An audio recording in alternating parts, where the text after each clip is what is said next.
Assalamualaikum warahmatullahi wabarakatuh. Alhamdulillah, wassalatu wassalamu ala rasulillah Sayyidina wa maulana Muhammad ibn Abdillah wa ala alihi wa sahbihi wa mawala wa la hawla wa la quwata illa billah, amma ba'd.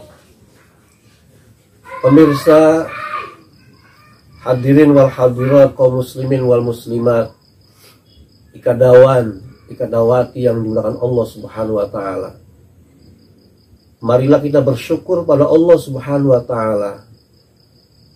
Alhamdulillah, dengan izin Allah Subhanahu wa taala kita masih diberikan kenikmatan yang luar biasa, sehingga pada hari ini alhamdulillah kita bisa melaksanakan ibadah puasa.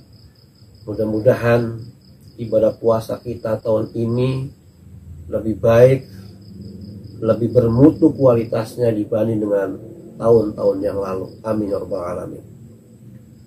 Salawat dan salam semoga senantiasa selalu tercurahkan kepada junjungan kita besar Muhammad sallallahu alaihi wasallam beserta keluarganya, para sahabatnya, para pengikutnya, termasuk kita semua sampai akhir zaman. Amin ya rabbal alamin. Pemirsa yang dirahmati Allah Subhanahu wa taala, ada banyak sebutan atau gelar yang dialamatkan kepada bulan Ramadan. Ada yang menyebutkan bahwa Ramadan adalah bulan agung, syahrun azimun. Karena memang pada bulan Ramadan ini semua amal ibadah dilipat gandakan pahalanya oleh Allah Subhanahu wa taala. Sebagaimana dalam khutbah Rasulullah sallallahu alaihi wasallam ketika menyambut Ramadan, di antaranya adalah barang siapa yang melaksanakan sholat fardu di bulan Ramadan, maka pahalanya sama dengan 70 kali sholat fardu di bulan lain. Barang siapa yang melaksanakan sholat sunnah di bulan Ramadan, maka pahalanya sama dengan melaksanakan sholat fardu di bulan lain. Ini menunjukkan bahwa amalan yang dilakukan pada bulan Ramadan pahalanya terlipat ganda. Inilah karena keagungan bulan Ramadan. Lalu ada lagi yang menyebutkan bahwa Ramadan itu adalah bulan penuh dengan keberkahan. Kenapa demikian? Karena berkah dari Ramadan itu, semua amalan-amalan yang biasa di bulan lain berat untuk melaksanakannya, pada bulan ini karena keberkahan bulan Ramadan, amalan-amalan yang berat dilakukan bisa dilakukan dengan mudah. Sebut saja misalnya, ketika pada bulan yang lain kita malas untuk bangun malam, malas untuk qiyamul lail, pada bulan Ramadan ini Allah mudahkan kita bisa melaksanakan sholat malam. Begitu pula dengan baca Quran, dengan sedekah, iktikaf dan lain sebagainya. Semua bisa dilakukan pada bulan ini. Itu karena Ramadan penuh dengan keberkahan. Padahal apa yang kita makan sama di bulan ini dan bulan yang lain, yang kita minum juga sama, tetapi tenaga yang dihasilkan dari makan yang sama itu ternyata menghasilkan tenaga yang luar biasa, sehingga bisa melakukan amalan-amalan yang bermanfaat baik di dunia maupun di akhirat. Lalu ada lagi yang mengatakan bahwa Ramadan itu adalah bulan penuh dengan ampunan. Ini sebagaimana hadis Rasulullah sallallahu alaihi wasallam, "Man shoma Ramadhana imanan wa ihtisaban ghufira lahu ma taqaddama min dambi. Wa man qama Ramadhana imanan wa ihtisaban ghufira lahu ma taqaddama min dambi." Barang siapa yang melaksanakan ibadah puasa Ramadan, tentunya di siang hari, melaksanakannya ikhlas karena Allah, maka diampuni semua dosa-dosa yang telah lalu. Dan barang siapa yang melaksanakan qiyamul Ramadan, menghidupkan malam-malam Ramadan, menghidupkan amalan-amalan sunnah di bulan Ramadan, maka diampuni semua dosa-dosa yang telah lalu. Kedua hadis ini menunjukkan bahwa Ramadan adalah bulan ampunan. Artinya bahwa semua amaliyah yang kita lakukan dengan ikhlas karena Allah Subhanahu wa taala akan menyebabkan ampunan dari Allah Subhanahu wa taala.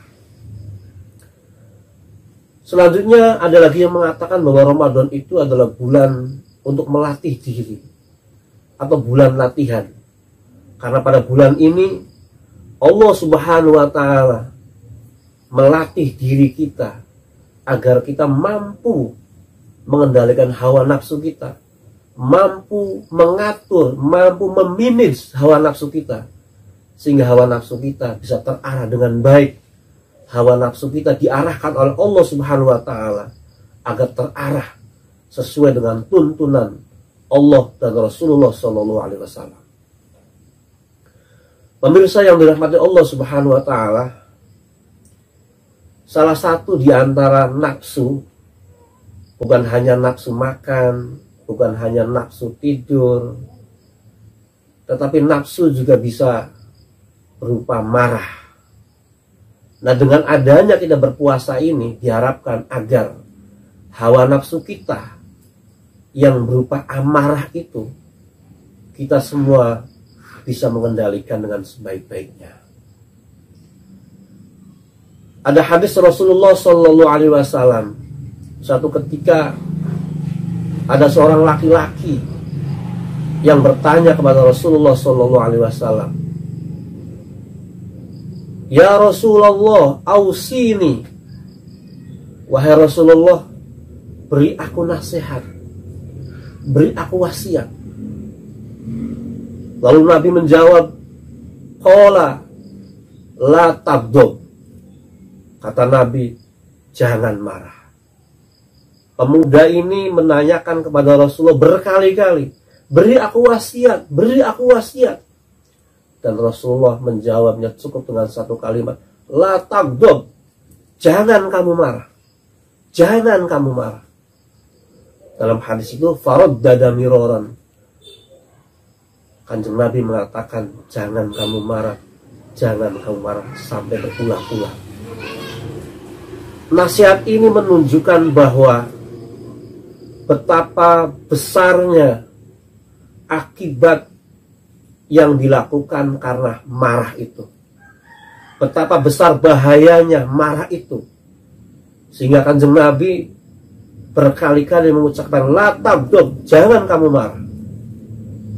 Inilah barangkali selama 1 bulan penuh kita dilatih oleh Allah Subhanahu wa taala agar kita bisa mengendalikan hawa nafsu kita, terutama kita sedang dalam keadaan marah. Seorang guru apabila dia mengajar dalam keadaan marah, maka tentu saja ketika dia mengajar tidak akan benar mengajarnya. Seorang supir ketika dia sedang mengendarai kendaraan lalu marah, tentu saja tidak akan benar, tidak akan bisa menggunakan nyetirnya dengan baik ketika dia sedang dalam keadaan marah. Begitu pula seorang suami apabila dia marah dengan istrinya, maka yang akan timbul adalah perceraian dan seterusnya. Inilah barangkali sedikit saja bahaya dari marah itu.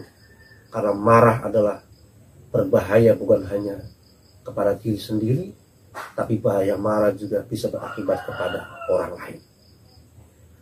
Untuk itulah maka Rasulullah Shallallahu alaihi wasallam dalam hadis yang lain mengatakan, di dalam kitab hadis 50 Al-Hikam itu, dulu kita pernah ngaji waktu pesantren, dinyatakan bahwa marah itu berasal dari setan.